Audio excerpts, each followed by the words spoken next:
Woe to you, Bannerlord, for you have invoked the wrath of the great Bobo Khan. Your arrogance and treachery have swept across the vast steppe, and your blasphemy against that most amazing and badass of skills has been heard by the Great One. And so, there must be a baptism in blood to show you the power of roguery. Come, you ride under the banner of the Oklahoma gang, and you will be shown the error of your ways, and you will learn to show roguery some respect. With a capital K. So if you've watched any of my content or any of my guides, you'll know that I have a roguery addiction. Now, the truth is, I usually designate what I consider priority skills, and then everything else I consider secondary. And typically, in most of my builds, roguery is a secondary thing, but I usually grab it on all of my characters. The first part is, you get so many focus points that you can grab almost everything. And when you look at this tree, like Vigor, you usually grab 1 or 2 of these, usually not 3, unless you're going for that full melee build. I guess you might grab 3 then, but you don't really need to. You usually just grab 1, 2 at the most. Control, I don't know any build I've ever played where I've gone bow and throwing or crossbow and throwing. I mean, you're going with a pretty unique build at that point, but usually you just pick from one of these. I always grab athletics. If I'm riding a horse, I'll throw 5 focus points in riding just to get it as high as possible. You get better mounts, faster mounts, more maneuverable mounts, and some dismount resistance just by throwing 5 in there. And if I'm going to be on a horse, I may as well. Here I've got all of the cunning perks because this is my cunning build that I run. And I consistently see comments where people are like, why would you pick roguery when you could put leadership or charm or medicine? Well, yeah, you can do all 3 of them. I mean, there's only like 1, 2, 3, 4, 5, 6, 7, 8 that I don't have any points in. So you're going to have a ton of extra focus points outside of just your main build. And to me, roguery is one of the best bangs for your buck when it comes to skill points. Even if you don't get it this high up here, you get it to like 130 or something, you're still talking about a 30 or 40% increase in loot. And we'll talk about all the benefits of that here in a second. So I consistently grab roguery, and if you just take your time going through the tree here, things like converting bandit prisoners is nice. Here you get more money for selling prisoners, which I do a ton of. Here you get a 25% better deal on heroes. Here you get a 20% decrease on the sell price penalty. You'll notice when you loot weapons, they'll have a value, and then you go to sell them, and you'll get a lot less than what that initial value was. That's the sell price penalty. Well, here you get a 20% reduction on that. If you get up to here and cap it out, and I'm on my way, it's 75% increase to this. So you're talking about 140% increase in loot. One of the things I most commonly hear, who cares? You don't really need that extra money. And that's so true. You're not going to struggle with money, especially if you have smithing, and you're really not going to struggle with money if you just fight a lot and you know how to navigate things like a mercenary contract or anything. In the early game, money can kind of be a problem, but as you get rolling, money typically isn't a problem. However, I don't have a problem with making more money. And if making money is all that it was about, then it really wouldn't be worth it to me. But making money is the tip of the iceberg. Let me show you some other perks to roguery that I think make it actually a lot better than people think. The first and greatest perk of roguery, and just be honest with yourself here, are you a save scummer?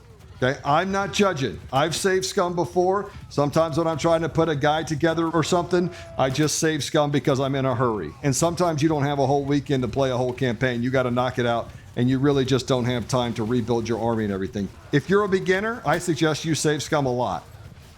And like I said, I don't judge. Let he who's never saved scum throw the first stone.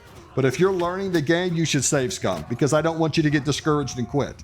There's a lot to learn, and it's a complicated game, and it is hard when you first start. As you get to understand the mechanics and stuff, it gets a lot easier. However, if you consistently save scum and you're not losing your armies a lot, then what I'm about to show you doesn't really matter. But if you're like Brother Oklahoma and you bite off more than you can chew consistently, I gotta tell you, Bobo Khan spent a lot of time captured in the early game. I made some bad mistakes. The step bandits And I bit off a little more than I could chew a few times. I got screwed up by a caravan one time. I attacked and they counterattacked and we got wiped. And so, I take my lumps and you got to rebuild your party from scratch. It's not so bad on these playthroughs because I'm pretty much running Cont'd here just because it's a lot of fun and it's fun to have a playthrough. You just go be a horse archer army and shoot stuff up. But if I slide over to my Sturgia campaign and I'm using an all-infantry army, you take some casualties here. And I've lost some battles. And I try to play it pretty lawfully. So I try to help out my friendly armies and stuff. I play with a little reckless abandon at times. And so I get wiped. And that's just real. People are like, you should never lose a battle. Well, Brother Oklahoma loses battles sometimes. And so then I get captured and I have to rebuild an army. And so if you don't save scum and you've got to rebuild your stacked army from scratch, then the most powerful talents in the game are right here. Paid in promise and giving hands. Right there you'll see it says that you can give armor. And here you can turn your weapons that you don't collect as loot. You turn them over to your troops and it converts that into experience. When you add in more loot, that becomes a lot more experience. And I mean a lot more. The differences in games where I've played with high roguery versus low roguery, that number is insane. And you'll see it if you try it out. You are talking about a massive difference in the amount of XP you can pump into your army. And if you've got to rebuild your army from scratch, there's no better way. It is the most powerful thing in the game, honestly, because you're back up and running in no time. The other great thing about having high roguery and collecting a lot of loot isn't just about money, but also you collect more legendary items. I mean, look here, I got these shoulders, I've got these boots, and in particular, arrows. You can get a lot of bags of legendary arrows because I collect a lot more loot. That's going to mean that I have a lot more chances to grab legendary items. A huge difference in my characters that have high level roguery versus my characters that have hardly any. Although that's not many of mine. If you want to collect a lot of legendary and masterwork items, then high roguery is the #1 way to do that. You can craft high-level weapons, but bows, arrows, and armor, you're completely dependent upon looting those. Well, the more loot you get, the more legendary and masterwork stuff you find. I mean, most of my companions have masterwork and legendary arrows too. I'm finding this gear everywhere. The biggest problem I have right now is finding Cont'd armor because as you can see by this map, there's not a lot of Cont'd left. Just this little bit up here. And so we don't get to fight them much. So I've kind of farmed them out. But that's all right. I've got good enough gear. And it works just fine. So it's not just about getting more loot and making more money. You also collect more legendary items. And so those are kind of fun to have. Also, when it comes to more loot, you collect more mounts. So, if you need to replace war mounts or anything like that to, again, rebuild your army. And remember, you can take your mounts and you can stuff them in your castle or your fief if you want to store some up. Sometimes I like to keep 40 or 50 in my fief, so that if my army gets wiped and I need to rebuild a whole section of knights or mounted troops again, I can just go to my fief, grab them out, and start leveling up guys. And now I've got the mounts for them. Also, if I need a lot more horses for mounted infantry, I'll throw 40 or 50 of those in there too. So then I have enough war mounts and just regular mounts to get my army back up and running as quickly as possible. And you'll loot more food, more grain, more fish, more hogs, more sheep, more cows, just more of everything. People say, well, you already have enough food. Who cares? Yeah, but what does food equal in this game? Well, there's a few things you can do with it. The main thing I'd like to do with it is if I have thousands of extra grain and hundreds of fish and I'm about to go out and start raiding and get more, I'll dump everything into my town because you see the prosperity there where it says surplus food at the top? Well, the more food a town has, the more prosperous it can become. And this is especially true for towns that don't already have a steady food supply. So none of their villages really feed them a lot of food, or they only have one. They're going to almost need food to continue to grow their prosperity because they'll cap out a lot quicker. If you do this on top of a village that has a ton of food, look right there, my prosperity change plus 6.8. Well, 5.4 of that's coming from surplus food because I'm just dumping food in here nonstop. And so my towns become very wealthy. And you can see that plus 54 next to it. So that's something you can do with food. Oh, look, they just took Cyrenea. That's awesome. Good job, guys. That's another thing we can talk about real quick. People are always like, well, you could put it in engineering. You don't need to put any points in engineering unless you just really like the siege. Why am I going to risk my horse archer army in a siege? Are you out of your damn mind?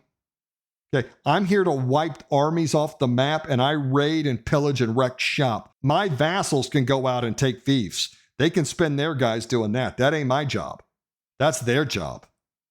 And so I don't even know I don't know what y'all are talking about. You guys keep using this word siege. What about when you go into a siege? What is that? I don't know. I'm too busy out here kicking ass and taking names. So if you want to put a bunch of points in engineering, fine. But the best thing to use your engineers for is to be a governor of your town so they can build it up as quickly as possible and get it producing huge amounts of money. Medicine is a nice thing to pick up because it's really hard to find medics that will allow you to raid without bitching every time because they're all good-natured. Well, I'm not good-natured. I'm just awesome and powerful, and I rule the whole step with an iron fist. So I have to be my own medic a lot of times. 214 is plenty in medicine. You max this thing out, you've won the game. I mean, this is such an OP ability. It's just a little too much. And honestly, medicine in general is a little too much. There should be way more casualties in this type of combat, but it's a game and they try to keep it fun. I already have a steward. You could already have a scout and save all these points. I mean, there's just tons of ways to do it. All these people that are like, why would you take roguery instead of charm? For all the charm fans out there, people are always like, I would take charm. What the hell are you getting out of charm? Look what you get at max charm. +5 influence a day. Look at my influence down here. I have 10,800 influence. Do I need another +5 a day? You get all this relationship crap. I mean, I just now started putting stuff in charm. It's the last tree I filled up. And these leadership perks. So you don't need any of this stuff. Yeah, it's nice to have, but you don't have to have it. I'd much rather get more loot, more money, more prisoners, and more money for my prisoners, more shot at legendary items, more food, more horses, or would I rather a few people like me? And on the whole people liking you and reputation thing, I've recruited 2 tier 5 level clans and 3 tier 4 level clans. The other great thing you can do with extra food is you can stuff it in a warehouse. You can fill your warehouse with its own grain. Then it's just using the grain from the warehouse, and it's not going to pull from your town, so it's not going to hurt your surplus food supply. Just make sure that you come into here with the other and into your workshops and make sure that they can get the input from the warehouse. And then this is how I supply my own beer, is that I just come in here and I buy my own beer. There you go. And so now I got a round of suds for the fellas. Consider everything you get in one skill tree here. You get more loot. You get more prisoners. You can sell some of that loot for more money. You can sell those prisoners for more money. You can combine your extra loot and turn it into extra XP for your troops should you need to rebuild your army and get another army up and running as quickly as possible. And remember that extra loot just doesn't include gear, but it also includes war horses, noble mounts, and more food, which you can dump into your towns or your warehouses to make more money. And you can get all of those benefits for 5 skill points, and you get plenty of them.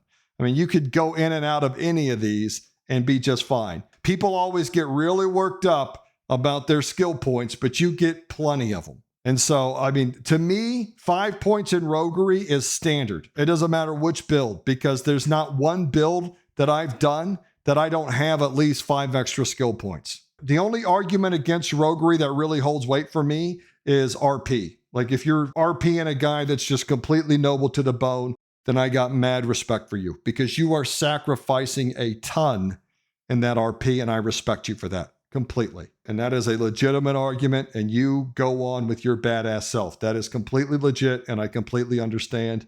You roll with it, champ. But everybody else, I can't suggest enough. 5 points in roguery. One of the most efficient ways to level roguery is doing jailbreaks. I don't do jailbreaks because I don't reload my game if I fail, and you'll lose your entire army on a jailbreak. It's not really worth it to me, and there are just too many less risky ways to level roguery. But most certainly, if you're a person that's really good at the game and you've got these jailbreaks figured out, go ahead. It's not worth the risk for me, and I don't promote it for most people, but I do want you to know it's an option.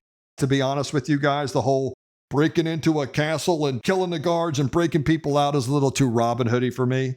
I don't really like how prisoners are managed. I think it would be damn difficult to get through an entire castle guard and bust out guys. And doing it over and over again, it really ruins my immersion. So I'm kind of biased against it for a bunch of reasons. But it is an effective way to level roguery. And if you want to play Robin Hood and bust people out, go for it. The most popular way to level roguery throughout all the Mount and Blade series from Warband to Bannerlord is capturing and selling prisoners. Now you'll notice that you can only carry a certain amount of prisoners. This number is based upon your party size, like your ability basically to police a certain number of prisoners.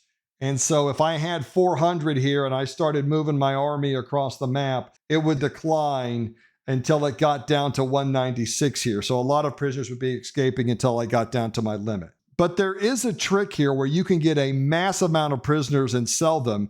And that's either to be in a keep when it's under siege and you win the siege, and then you're already in the keep. And so you get to sell all those prisoners. If you highlight them, it'll tell you they're traveling to Danustica to siege. With this army size, if I stick it in there, they'll change their mind and head somewhere else. In that case, then, the best thing I can do is hit them right outside the gate. And we'll just wait for them right here.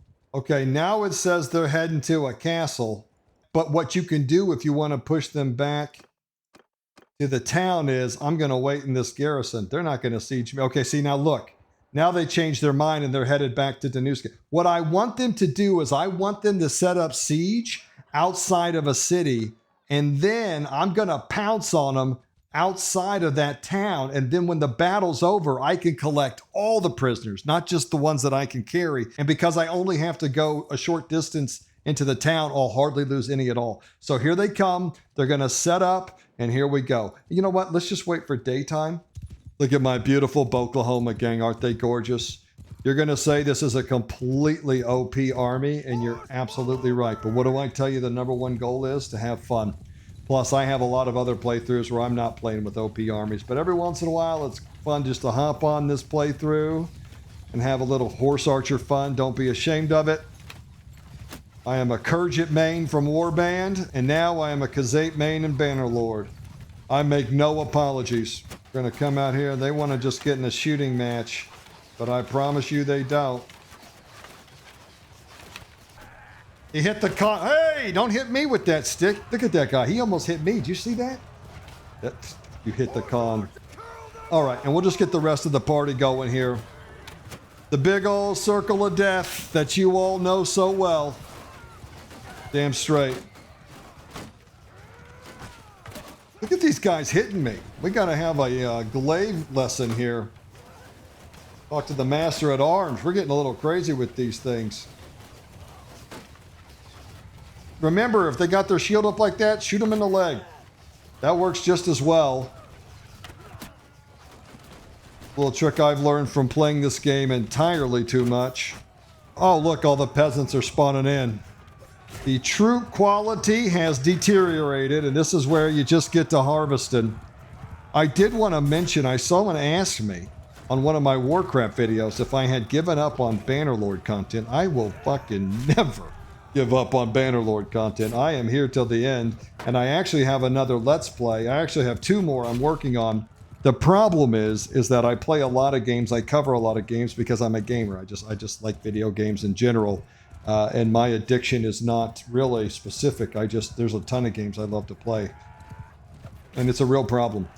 But I do have a bunch more Bannerlord content coming out. Most certainly, it's just with the launch of Warcraft, I've been kind of focused. But I will definitely get those out as soon as possible. But I will never forsake my Bannerlord bros, and it just drives me crazy that Tale Worlds doesn't put more DLC and stuff into this game. I think this could be one of the greatest games ever made, truly. I do. I love this game so much. It has some glaring weaknesses, but it feels like with a little TLC and a little DLC, it could just be unreal. Are you kidding me with this? I mean, look how much fun this is. Just going around here and hitting people with my glaive. This is awesome. And you kind of feel bad for these desert dudes, but they do it to us if they could, don't we know? because they've done it to me several times. And like I said, Bobo Khan had a little rough start, so he's a little edgy. Do not get on his bad side or you will get the glaive, the bow. He does it all. But no, I will never give up on Bannerlord content. And if you haven't seen some in a while, know that I am cooking it up. It's just, I am a one-man show, from the idea to the playtime, to the recording, to the editing through DaVinci, and then putting it on YouTube. It is a one-man band. You ever see those guys with like a drum and a harmonica and some cymbals, and it's all hooked up to one guy and he's walking around playing it? That's me right now. It's okay. I kind of like it because it allows me to do it my way. And I hope that you guys appreciate my style. I try to make it fun, and I try to pass on the fun that I'm having to you. My favorite compliment I ever get is, dude, I watched your video and now I'm, 20 hours into a campaign that I didn't even want to start, but you inspired me to start a campaign. And that's what I'm here to do.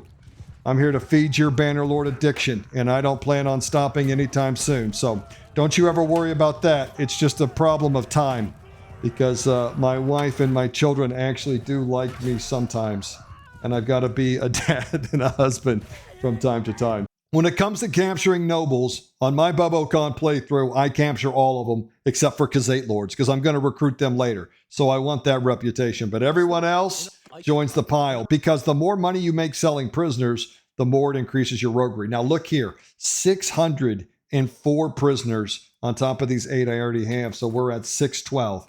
And I'm going to hit yes. Now it's going to tell you right here, see, you will temporarily keep your prisoners, but after some time, they will quickly escape your party until it gets back down to this 188 number.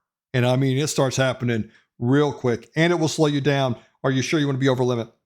I absolutely do. But let me just show you real quick. Look how much loot. Scrolling, scrolling, scrolling. Keep that doggy scrolling. All the way down. We're still scrolling. We're still scrolling. Right? Now, you don't really care about all these bent wood hammers and stuff. And you're like, well, it's only 9K experience. Well, it's only 9K experience because most of my army's max level. I only have a few low-level troops. If this was an army that was mostly low-level recruits, then it would be a huge amount. You say, well, how could you win a big battle with low-level recruits? Well, what you end up doing is you recruit all your recruits, right? And then you create a giant army with everybody else's troops, and then you go win a giant battle. Your peasants that you recruited in your army usually don't even join the battle, if they usually don't have to.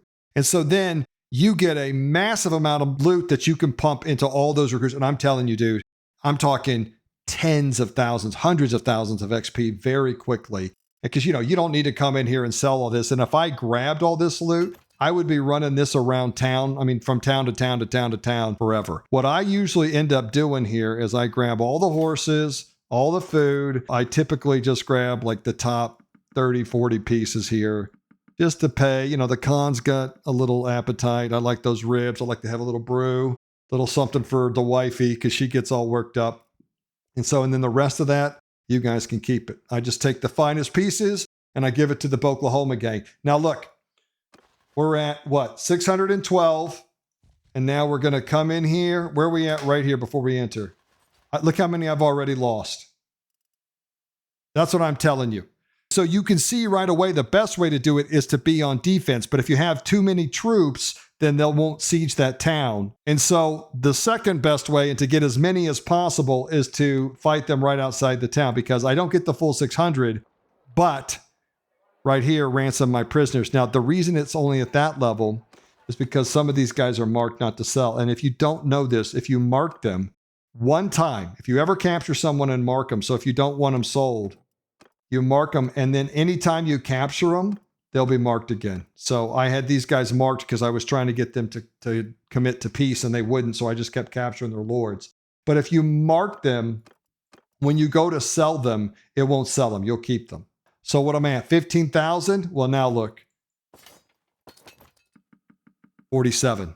And we're going to hit that. Boom. You get a ton of XP for that. And that's how you do it. Selling prisoners is one of the best and most consistent ways to level up your roguery. The more and the better prisoners you sell, the more XP you'll get, the faster your roguery will level. And just remember that trick to get as many as you can into the town. The best way to do is to fight armies who are right outside of a town, or actually the best way is to be inside the town and defend a siege. But If you can't do that and you're going to fight a field battle, try to fight them as close to a town as possible to be able to maximize the amount of prisoners you get to turn in.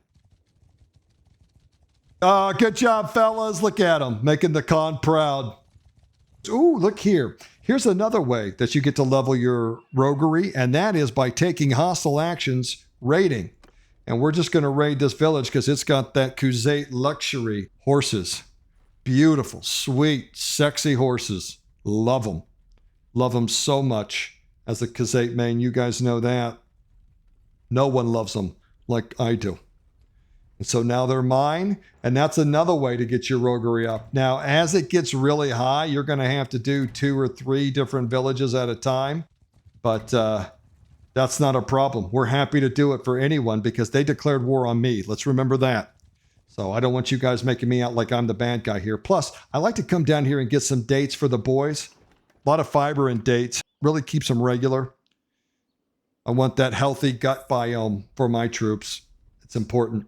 So now we're going to load up on some dates. And look at it. Every time you raid a village, you're going to get a ton of grain. You're just going to build up a ton of grain. And we're going to go dump that where? Oh, we're going to dump it in our town. And my towns are going to be flush full of food. And they're going to make a ton of money. And now we're going to come up here. And this is it. I mean, look, I'm leveling roguery just by doing this.